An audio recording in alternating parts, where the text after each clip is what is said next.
El debate de la economía, con Jordi Benítez.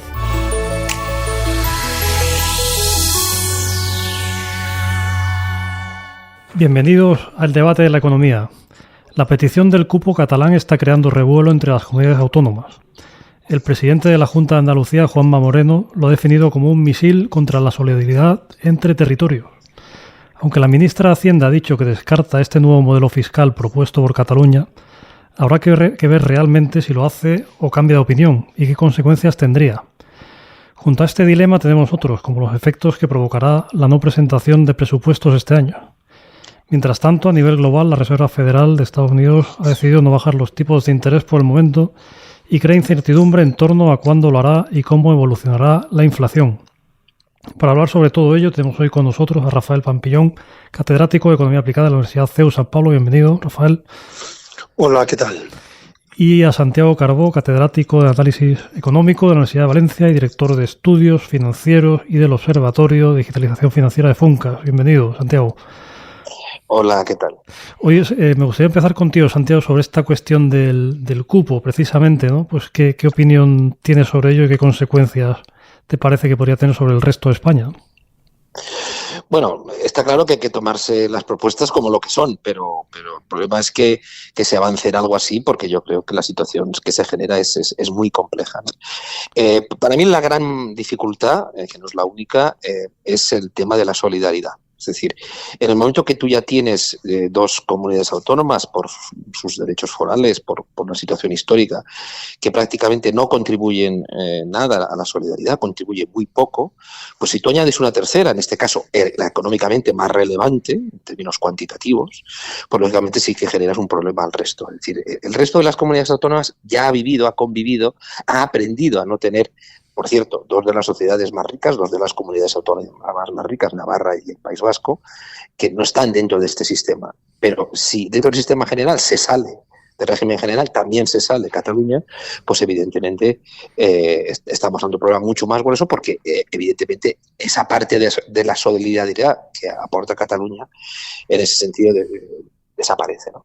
Es cierto que tiene que haber responsabilidad fiscal, todos debemos ser conscientes de que dependemos sobre todo de nuestros recursos, de los recursos que nosotros somos capaces de desarrollar, pero evidentemente es muy importante las políticas comunes y la solidaridad, que con algo así pues evidentemente haría mucho más difícil el mantener primero un presupuesto del Estado en su conjunto y luego el presupuesto de muchas comunidades autónomas. Uh-huh. Rafa, ¿a ti qué te parece? Bueno, a mí en principio el cupo vasco y el de Navarra ya me parecen una situación de privilegio que solo pagan algunos aspectos de lo que les toca a ellos, ¿no? Como puede ser el ejército, asuntos exteriores, la Casa Real. Y claro, ese cupo además se negocia en el Congreso para conseguir votos para temas como la investidura. O sea, por ejemplo, ahora en el quinquenio 2022-2026 el cupo vasco paga 1.468 millones al año. Y lo que le correspondería, según los expertos, serían unos 2.000 millones. ¿Por qué paga menos de lo que le correspondería? Pues porque existen un partido que es el PNV y otro partido que es EH Bildu que votan en el Congreso. Entonces, eso es una primera cosa, que ya es injusto en sí mismo, aunque está en la Constitución, es injusto que dos comunidades ricas como Navarra y el País Vasco aporten menos de lo que les correspondería por formar parte de España. Y la segunda es que lo que hay que gravar son las rentas. Lo que hay que gravar es las rentas del trabajo, las rentas del capital, el impuesto a sociedades, que es el beneficio de las empresas, la renta de las empresas. O sea, lo que hay que gravar es a los ricos, estén donde estén, no si están en un sitio o en otro, de manera que nos encontramos, y es fácil de observarlo cuando uno viaja, que en el País Vasco y en Navarra tienen mejores servicios sociales, mejores pensiones, tienen mejor bienestar a costa de que el resto de España tenga peor bienestar. O sea que no es una buena idea un cupo para Cataluña, porque ya no es buena idea el que lo tenga, ya es un privilegio el que lo tengan Navarra y el País Vasco. Y Santiago, ¿qué consecuencias crees que podría tener? Porque se ha hablado de que repercutiría en que otras comunidades autónomas, por ejemplo, pues dañaría la educación y la sanidad, que son quizá los dos aspectos más, que puede tener más en cuenta los ciudadanos, ¿no? Sí. El sistema necesita una reforma, pero una reforma entre todos, porque hay 4 comunidades autónomas, que es verdad que es Cataluña también, Comunidad Valenciana, Murcia y Andalucía, que están infrafinanciadas por el sistema que se eligió hace unos años. Y por tanto toca, de alguna manera, actualizarlo con nuevos indicadores más dinámicos de la realidad, no solamente del envejecimiento de la población, de la realidad económica y social, ¿no? Pero evidentemente si se avanzara en ese cupo catalán, es decir, todas las comunidades autónomas, en particular estas que ya están infrafinanciadas, y por eso entiendo la reacción del presidente de la comunidad autónoma andaluza y probablemente de todos de buena parte de los políticos en Andalucía, pues porque realmente es un problema mucho más grave y que le aleja de esa posibilidad de dejar de estar infrafinanciado. Evidentemente, si sigues estando financiado, pues tú vas a tener más problemas para poder cubrir los gastos de sanidad, de educación, para poder llevar a cabo las políticas que tú quieras hacer en ese ámbito, claro. Bueno, vamos a ver qué pasa. Esperemos que, como decía la ministra, pues no se haga exactamente este modelo, ¿no? Pero bueno, ya veremos en qué queda, porque a lo mejor se hace una modificación que favorece más a aquella región que a otra. Bueno, pues ya veremos, ¿no? Cómo se sustancia todo esto. Rafa, comentabas hace yo creo que recientemente escribías, no recuerdo ahora si era un artículo o un documento que pasabas a algunas personas sobre la cuestión de los presupuestos, ¿no?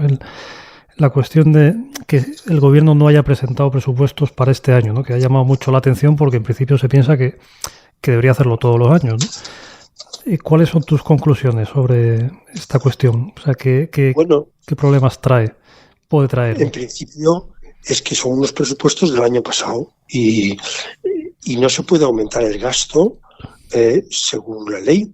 Otra cosa es que busquen mecanismos extraordinarios de aprobación en Cortes de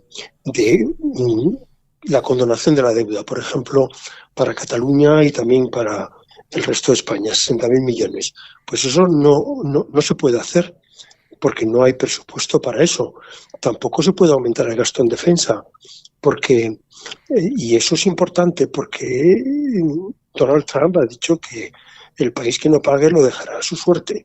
Y tenemos solo el 1, estamos a la cola del gasto en defensa, 1,1% del PIB, y este año sería 1,2%, pero ya no se puede aumentar. Tampoco se puede pagar los gastos que tiene el 10% de las acciones de Telefónica, que son 2.000 millones. O sea que hay cosas que no se pueden hacer y inversiones públicas que se han terminado. No se pueden iniciar otras obras públicas porque se pueden terminar las que están hechas, pero no se pueden iniciar nuevas. Tiene, por tanto, un desajuste de toda la economía. Para las empresas es un lío, pero tiene una ventaja, y es que el gasto público no puede aumentar. Y si no puede aumentar, pues eso es restrictivo y eso favorece la reducción de la inflación. Y desde hace ya unos meses la inflación española está por encima de la media de la zona del euro, lo cual nos hace perder competitividad. O sea que la ventaja de prorrogar presupuestos es que el gasto se congela, a no ser que se aprueben esos gastos que he citado y otros, como las inversiones en descarbonización de las energéticas o los coches eléctricos, pues que vayan por otras vías. Pero el problema es que los países tienen que amoldar sus gastos y sus ingresos según un presupuesto al año que corresponda, no al año anterior. Santiago, ¿qué te ha parecido esta decisión de no presentar los presupuestos? Bueno, evidentemente estoy totalmente de acuerdo con todo lo que ha señalado el profesor Pampiñón, ¿no? Es decir, es amoldar una realidad como la de 2024, y él ha señalado muy bien en este momento, aunque la inflación tiende a bajar en toda la Unión Europea, pero nosotros estamos en este momento en una situación en la que parece que hay una mayor resistencia de la inflación española pues a acercarse al objetivo, al 2% que en otros países. Y por tanto, las políticas que se crearon para luchar contra esa inflación que era más elevada y además era era algo mejor en términos relativos, pues ya no es así. Es decir, ahora tenemos una inflación menor, es decir, por tanto, hay que amoldar algunos tipos de los gastos que se crearon para aquella situación, y además necesitaríamos dar apoyo a nuestra actividad productiva, como bien ha señalado el profesor Pampillón, porque lógicamente podemos perder competitividad con esta situación de crecimiento de los precios. Pero es que además se dejan muchos proyectos que eran muy importantes para el país. Es decir, la política de vivienda se iba a reactivar, el plan de vivienda de construcción de nuevas viviendas. Estamos casi en una emergencia por falta de vivienda asequible en muchas partes de nuestro país, que hay que empezar cuanto antes. Entonces, este es un problema que probablemente se vuelva a posponer. Hay determinadas ayudas que tampoco se van a poder conceder, y ya de alguna manera se había acordado. Incluso se habla de qué va a pasar con las quitas de deuda, ¿no? Si se va a poder hacer las quitas de deuda a las comunidades autónomas, ¿no? Entonces, es un desbarajuste, de alguna manera.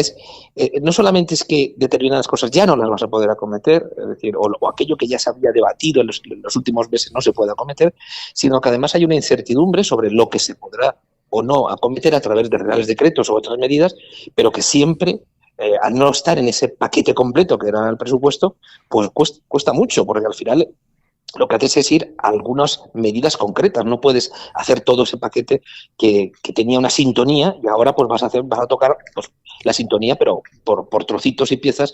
Si puedes sustituirlo por otras medidas coyunturales, sobre todo con reales decretos, y que no es tan fácil, ¿no? Entonces, es una pena, ¿no? Porque es una herramienta muy útil para un país y que esté actualizada, y en este momento pues no lo está.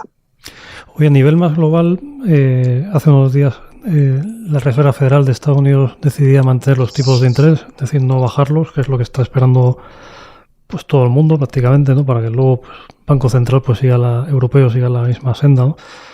¿Qué os parece que transmite esta decisión, y qué esperáis de la inflación, de cómo se comporte? Bueno, eso es lo que ha dicho Jerome Powell, ¿no? Está pendiente de la inflación, porque esa se va dominando en Europa mucho más que en Estados Unidos. Nosotros estamos en el 2,6% de inflación y Estados Unidos está en el 3,2%. Y claro, en año electoral ocurren dos cosas. Uno, que el gasto público aumenta, lo cual es inflacionario. Otra, que la Reserva Federal tiene que ser neutral, es decir, que si hay que bajar los tipos debería hacerlo para favorecer al candidato que es ahora presidente. Y si no los baja, pues entonces la economía va peor y favorece al candidato Trump, que si sale presidente le tendrá que reelegir en el año 16, que toca renovar. Yo creo que el gasto público es inflacionario, que la sequía y los problemas en el canal de Panamá porque no hay agua, por el Niño, pues eso retrasa las entregas y eso aumenta los costes. También el no poder pasar por el Mar Rojo y el canal de Suez y bajar por el Cabo de Buena Esperanza aumenta no solo el coste del transporte, sino los seguros, porque la zona esa de Nigeria del mar es una zona de piratas, y eso pues aumenta los costes y luego el precio del petróleo. Está aumentando el precio del petróleo, no sabemos si es por el crecimiento de la economía, que es mayor del que esperábamos, pero estaba a principios de año en $76 barril y ahora está a 86.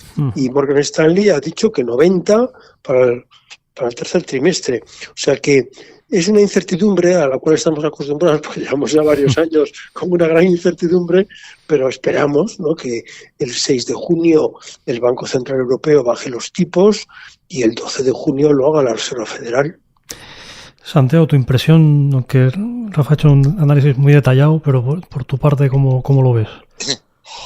Sí, yo creo que está en lo cierto lo que comenta el profesor Pampillón. Yo quiero añadir una cosa más, ¿no? La economía americana está en pleno empleo. Es decir, hace un año todo el mundo tenía temores de qué va a pasar si entrar en recesión, y ni se ha acercado. La verdad es que no se ha acercado a la recesión, y desde luego los datos de empleo, que a veces varían un poco, pero tampoco. Es decir, está en una situación espléndida y, sobre todo, comparado con la economía europea, pues con una ventaja comparativa. Es lógico que en Europa nos planteemos ante las bajadas porque nuestra economía, alguna como la alemana, está en recesión técnica. Entonces, es una situación totalmente distinta. Entonces, Powell ha adoptado, ¿para qué voy a empezar a bajar yo cuando tengo una economía con pleno empleo?